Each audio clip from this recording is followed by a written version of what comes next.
All right, everybody, welcome back.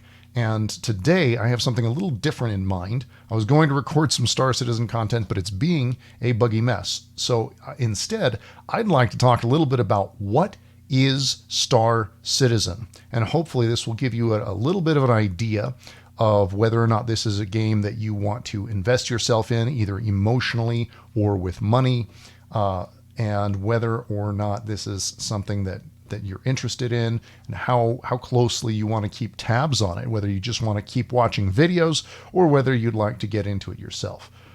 But this will cover a little bit of the basics of what Star Citizen is, what it was supposed to be, and what it will hopefully become someday. So this is going to talk about kind of three different games. The game that Star Citizen was supposed to be at first, the game that it currently is, and the game that it shall someday become. The once and future game. Maybe I'll make that the title. Star Citizen, the once and future game. All right. The first thing you need to know about Star Citizen, if you're going to try to figure out what the heck this is, if you're confused about it, if you don't know what's going on, first thing you got to know is it is made by Chris Roberts, okay? And this guy it made a lot of computer games starting in the 80s, but he became more famous for it in the 90s. So he was born in California, but he grew up in England. He's kind of you can think of him as an English version of Sid Meier. There's not very many. Sid Meier's American, right? I hope he's American. I think he's American. I'm sure somebody in the comments will correct me if I'm wrong. So Sid Meier was one of those game developers who would put his name in front of the game. Chris Roberts, just like that. Okay, Chris Roberts made a lot of games, and he would put his name on the game at first, and he became kind of almost like a celebrity video game developer, as much as a video game developer in those days could be a celebrity. So there weren't very many video games where you actually knew who the developers were, because it was kind of like a credits thing. You didn't stay for the credits of the movie. You didn't look at the credits of the game mostly, or if you did, you just kind of browse them and pick out a few top names and maybe recognize a few from a few other games. It wasn't something that most people followed, but because he put his name on the title screen of the games that he was in charge of, he actually kind of developed something of a following. So you can see here, he was started his video game designing in 1983, and by 1990, that's when Wing Commander came out. That was like his big break. Well, I'm not going to say big break. He was already well established in the industry, but that was a very successful game, and I was a child when that came out, and it really impressed me. I loved seeing this game. I loved playing it, and it really captured and fueled my imagination. And just like he was a child when Star Wars came out, I was a child when Wing Commander came out. So he influenced my youth in kind of the same way that Star Wars influenced his, and Star Wars influenced my youth too, because at about the same time TIE Fighter came out just a couple of years later. There were a whole bunch of space sim games coming out. It was great time for space sim games. Anyway, he made a bunch of these games. Wing Commander was a huge series that sold a lot of games all the way up until 1996. He was making those. So 6 great years of fantastic games. He made some games after that. Star Lancer, Freelancer, those were great games. And then he took a break from making games. You see, 2003 was the last one that he came out with, was Freelancer, and then the Star Citizen kind of came out of nowhere. But he wasn't doing nothing. He was doing films. You can see most of these are between that gap. He did a Wing Commander movie. One of the things that you got to know about Chris Roberts is his games were always very high quality. They were very cinematic, and they were very immersive. So if you were playing a Chris Roberts game, it was very typical of that game that there wouldn't be traditional loading screens that they would avoid showing you, things like that. They would have cinematic episodes. They would have cutscenes that really engaged you in a story, and he would also typically push the technology, and he would push the limits of the technology, and he would try new things. He put a lot of full motion video in his games. He got Mark Hamill to act out the part of the main character in Wing Commander 3 and 4. You see, that's Mark Hamill right there. That's so, and right there as well. So he got some real actors to do these full motion video scenes. He they weren't movie quality because there wasn't the budget for it, and you can tell, and it kind of especially it shows now. But for the time, that was an amazing new leap in technology, and I've, even if I don't like all of the games that he's done, I definitely appreciate them all.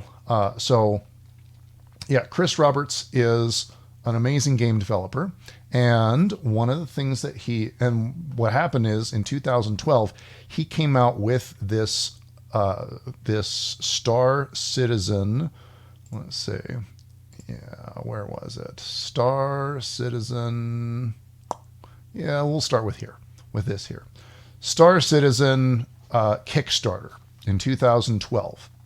He kind of began pre-production in 2010, and production started in 2011.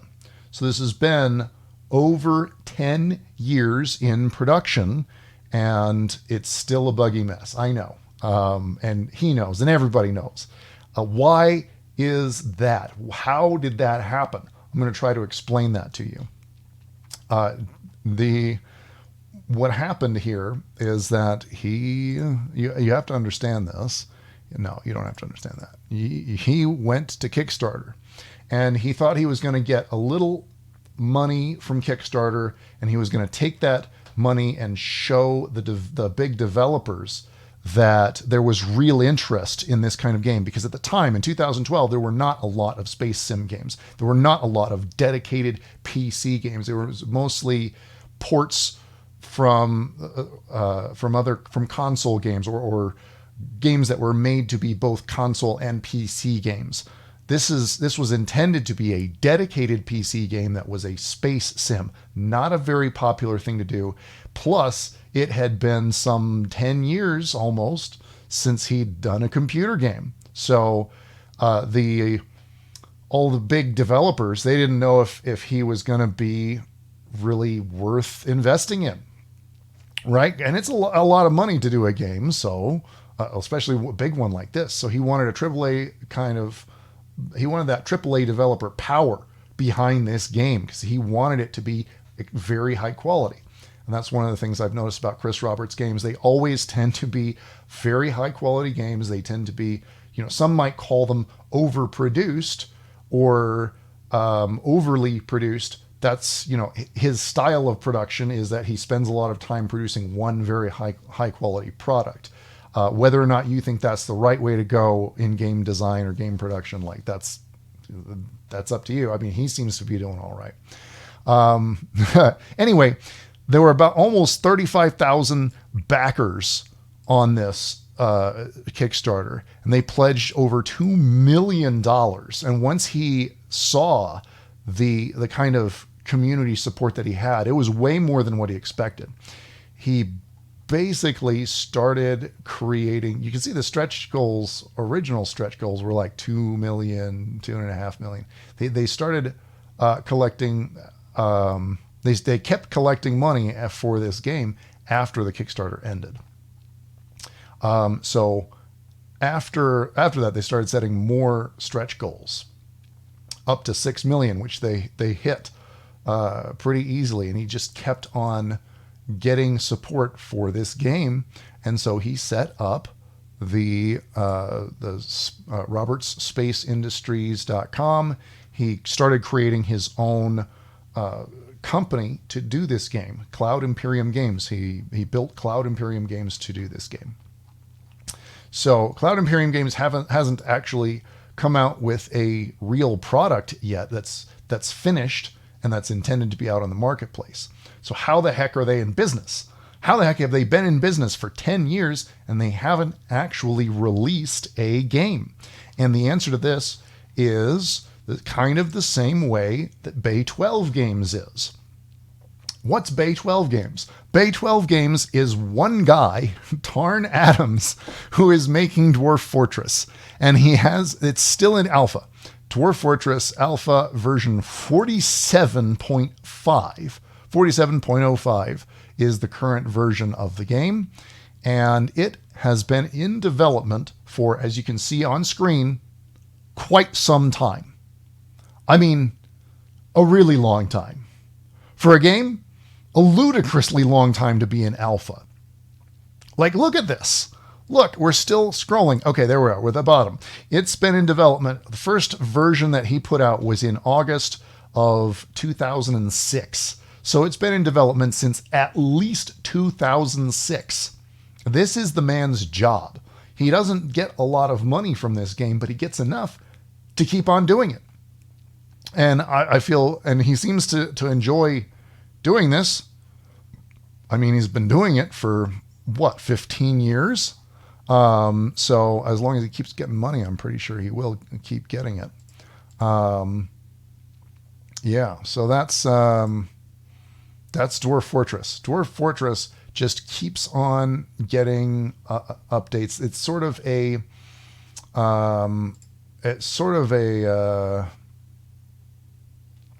monetized game production. He's sort of figured out a way to monetize the game production, to sell the game as it is, but also sell people on the vision of what it can be.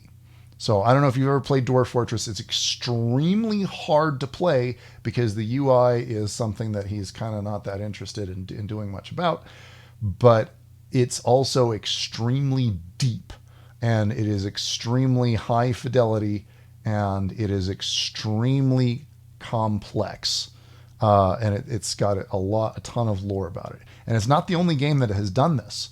There's another very famous game that was sold while it was still in alpha, and that is Minecraft. There's an article here on the Minecraft, which was the fourth phase in the development of. Alpha was the fourth phase in the development of Minecraft. So this was in about the same time, 2010. Notch announced the game would enter beta stage, at which point the price increased. Remember Minecraft? Of course you do. It's the most popular game ever. It beat Tetris, right? It's the most popular freaking game in the history of games, and it did this same model. There's not a lot of other games that have done this, right? The Dwarf Fortress model worked for Dwarf Fortress. It worked pretty well for Minecraft because they did something very similar. Now Chris Roberts is doing this with Star Citizen, and as of today, they've raised $488 million, and they have 4 million Star Citizens. Now, a good number of those Star Citizens are probably alt accounts, so there might only be 3 or 3.5 million in actual individuals who have signed up for those accounts, because as a rule, multiple people don't typically sign up for one account, but one person might sign up for 2 or even 3 accounts. And that happens sometimes with the more dedicated fans. Sometimes they'll have even multiple alternative accounts. The stretch goals, because this was based on a Kickstarter, so that at first they just had stretch goals, and they just added more and more stretch goals as they went along, and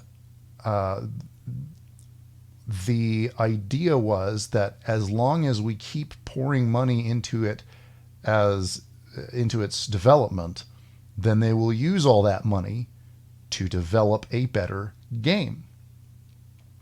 So what happens when you hand a developer $100 million and tell him to just use that to build the best game that he can, or 200 million or 300 million, as we've got in this setup? Well, you get something like Cloud Imperium Games. Man, let's speed this up. There's a lot of yeah. So there was just tons of stretch goals, and then after a while, they're just like, okay, we hit $65 million in funding. I think we can say this is fully funded. We're just going to stop listing out more and more stretch goals.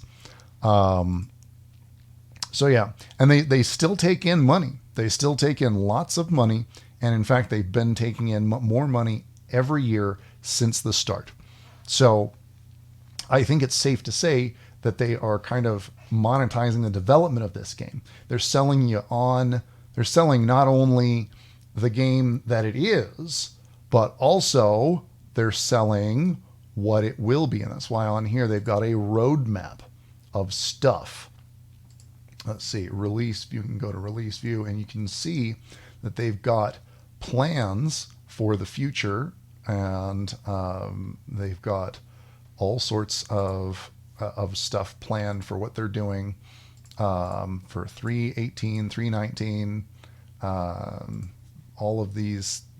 Yeah, put this on the year line. So they've got lots of plans for what they're doing, and they're trying to communicate that this is still in development, because this game still is in development, and it's been over 10 years. It's only been about 10 years since the Kickstarter, and there are a lot of people who are very upset that they haven't come out with an actual finished game in that time. And why is that? Well, for one, when they first kickstarted the game, it was supposed to be a sort of a space sim, kind of like Elite Dangerous, which was an actual game that did come out, and it came out at about the same time, possibly spurred on by the success of the Star Citizen Kickstarter, which was up until that time the most successful Kickstarter that Kickstarter had ever had. So but it was supposed to be just a space sim where you were in a space ship and you could upgrade that ship and you could fly around. There were going to be several different kinds of ships.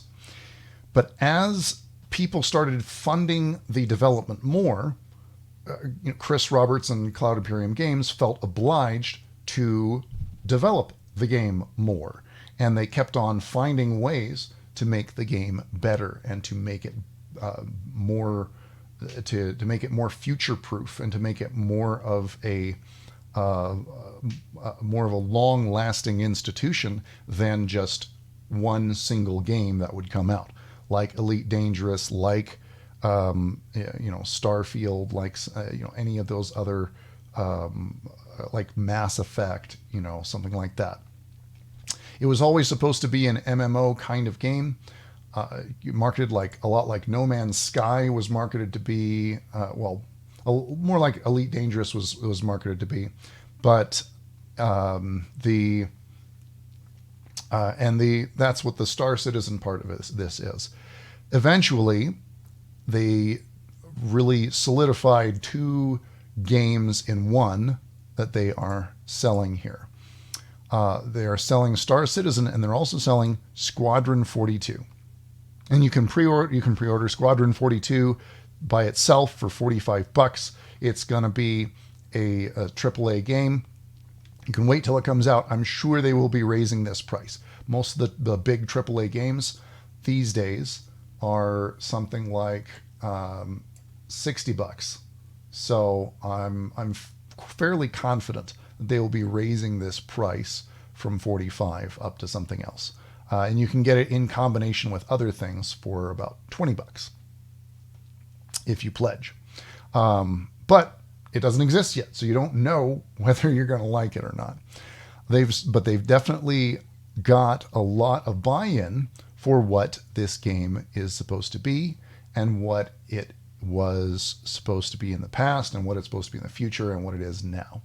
So what is this game supposed to be? It is supposed to be an immersive first player universe, a massive multiplayer online game, an MMO, where you get to fly these cool ships in space and you get to explore all sorts of stuff. And you get to, let me go to the,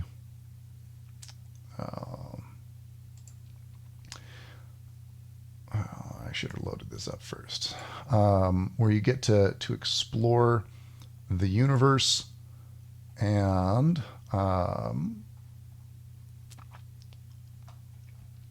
you get to see what's going on. There we are. Arc star map. Yeah. There's going to be tons of. There we are. There's going to be tons of these of places to explore. There's going to be tons of conflicts. There's going to be, fighting and cargo and contracts and piracy. There are all sorts of plans for the future. It starts at Seoul, but there's plenty and plenty of other systems like Vega and the one that we are in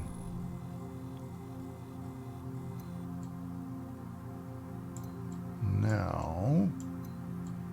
Let's see, the Idris system. Where's Stanton? There's Stanton.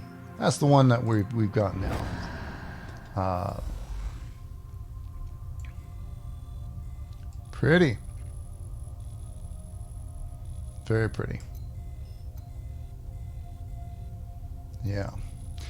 So this is the vision, right? That it's going to be an MMO.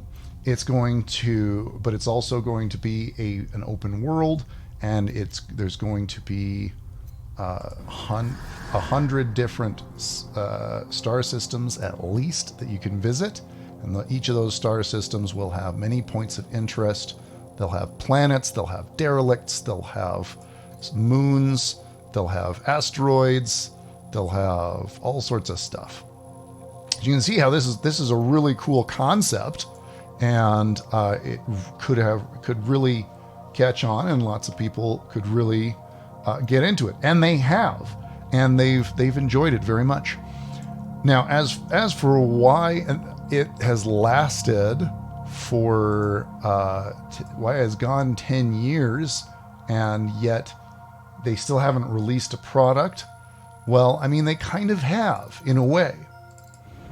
Because they've got the website, they've got this, beautiful Arc star map, and they've got a game that you can download. It's not a completed game, it's an alpha, but it is it is usually quite playable, and it is usually lots of fun. And that's what a lot of streamers and a lot of YouTubers have been noticing. Lately, the buzz around Star Citizen has really grown a lot, and I think that's because the alpha has gotten to a point where it's fun to play and it's engaging, but it's still also very exciting to see where it's going to go in the future. Now, I'd like to speculate a little bit about why this game has gone so long in development, and partly it's because we keep paying them money. Partly, obviously, they're not going to just take all of that. They're not just going to see the money coming in and just say, "Well, I guess we'll just make a little game and leave the rest of this money on the table." Because we know that there was interest. Once they saw there was all that money coming in, they knew there was a lot of interest in making a really, really, really complex and deep and interesting game rather than do something like Elite Dangerous, which has fallen off in that same time period. No Man's Sky, which had a huge amount of disappointment upon release, and even though they've improved the game a ton since then, you know, it's never really completely recovered from that. So rather than have something like that happen, they decided to go into development hell. And maybe this was the right decision, maybe it was the wrong decision. I don't know. You know, I feel like I can't really criticize them because they've brought in hundreds of millions of dollars and they're still doing work, and they seem to be just speeding up more and more. And I'm sure in that time they've had to throw away a lot of code, because we know that they've almost come out with Squadron 42 a couple of times. They've had a couple of marketing or advertising pushes in that time. They had one in 2016 where it seemed like it was right around the corner, and they released another video on. Let me show you this. Star Citizen. Answer the call. Right. Okay. Right. No, that's trailer. Okay. No, not the Star Citizen. Squadron 42 trailer. All right. So they put out they were putting out Squadron 42 gameplay 4 years ago, and this was 6 years ago. They put out the... Hey Google, what's this song?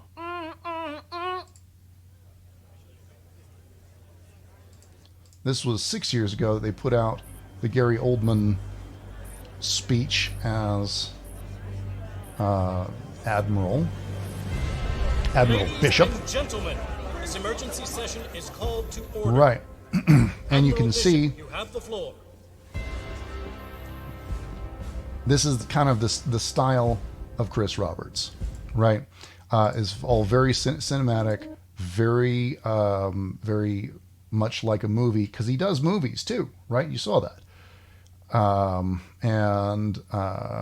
Never look at the comments, but at the end it says, he says,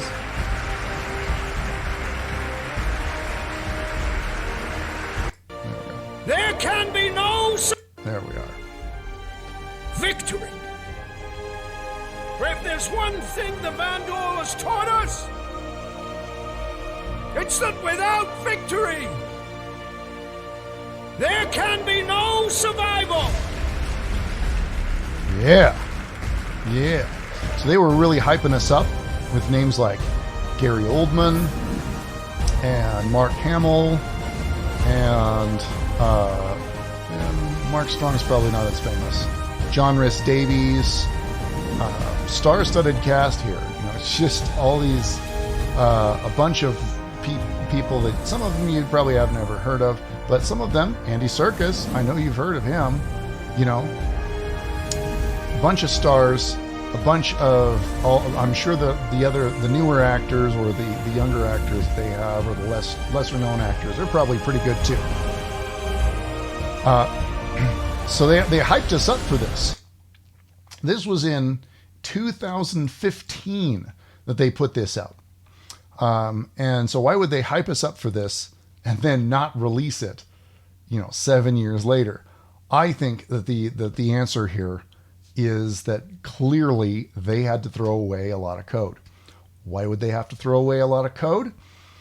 The only answer that comes to mind is that they found something better, right? They had a bunch of code up here, and then somebody came along and said, if we throw all this away and we do it a totally different way, then we could have a much better product. And with Chris Roberts's development style, it makes total sense to me that he would make the call to throw away a ton of code and delay the game by years to make it better. So yes, I don't know if you call that really a defense, because time will tell whether this was the right call to make or not, and the market will judge him whether this was the right call to make or not. But I think that it's very likely going to be a success, and I think it's very likely to be a very successful game.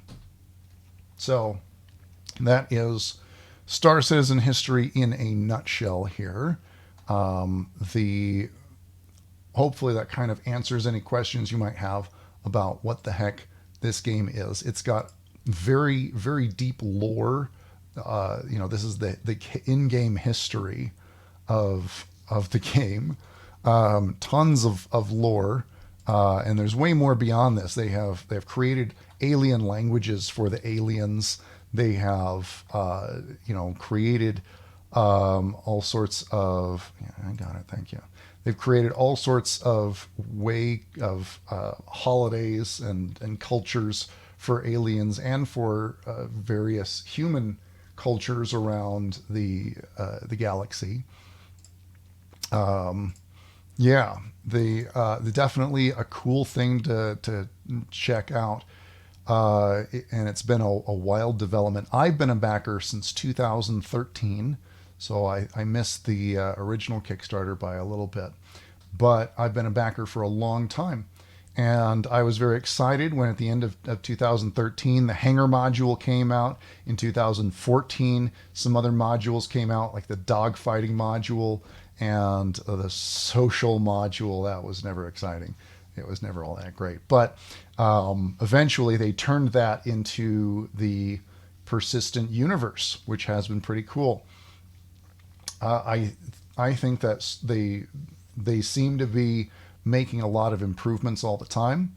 I can tell there were a few patches where it seemed like things went backwards, and I think that's where they probably had to restart a bunch of stuff and had to delete a bunch of code that wouldn't work anymore. We know that they've switched technologies multiple times. They started out on CryEngine. They've used Lumberyard. They have gone through iCache. They've had to, cycle through a bunch of technologies, some of which they're still using, some of which have changed, some of which they're not using at all anymore. So we know that they've changed technologies multiple times. They've sort of had to, and I imagine that's probably caused them to just completely restart a bunch of their stuff. If you have any questions about Star Citizen that you'd like me to answer a little more pointedly or a little more in depth, I'd love to hear your questions. Go ahead and leave that down below. But hopefully this guide tells you a little bit about what the heck Star Citizen is. It is one of the few games, I guess you could say it's the third big game that has monetized its own development and has been able to sell itself as an existing product, but also as a future product while still in development. This hasn't happened very many times in video game history, so it's kind of, setting new ground, and it's definitely the most ambitious of all the video games that have ever done this as far as scope goes and graphics and, what the end product's going to be like.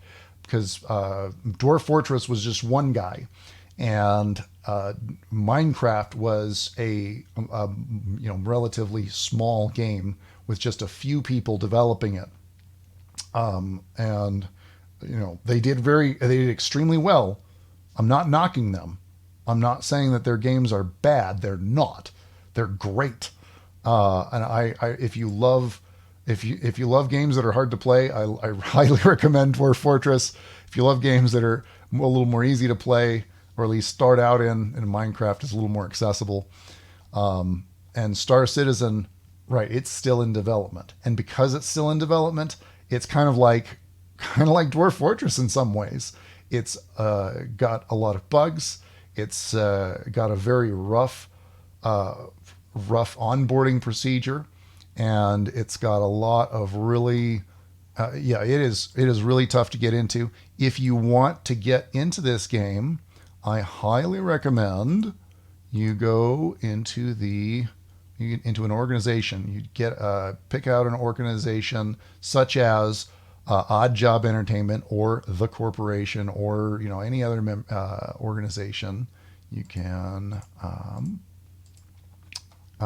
look for organizations to join, and those are applications.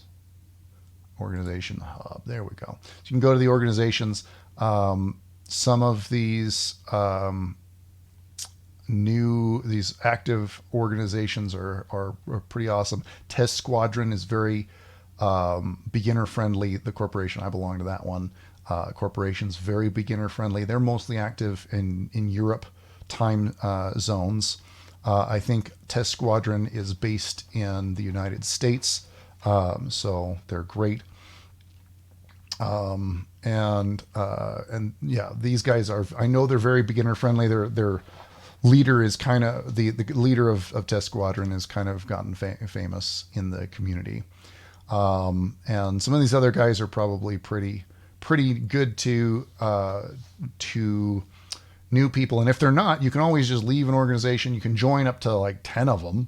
So it's not really a big commitment to join an organization or not. Just join it, join their Discord. Most of these organizations are active on Discord.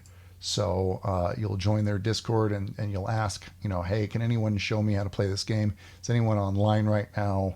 I'd love to play this game. Most likely someone will tell you how to play the game.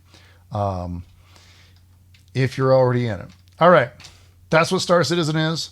It's been a wild ride. It started out as an idea for a good game, and they decided to make it the most ambitious game in the history of video games ever, in my opinion. And I don't really think there's a whole lot of... I don't actually think there's a lot of controversy about that statement. I think most people in the gaming world would agree that Star Citizen is at the very least, the most ambitious game in the history of computer games in terms of what it is trying to achieve and in terms of what it's trying to become. All right. Have a good day. Once again, this is Lance Vader, and fly safe.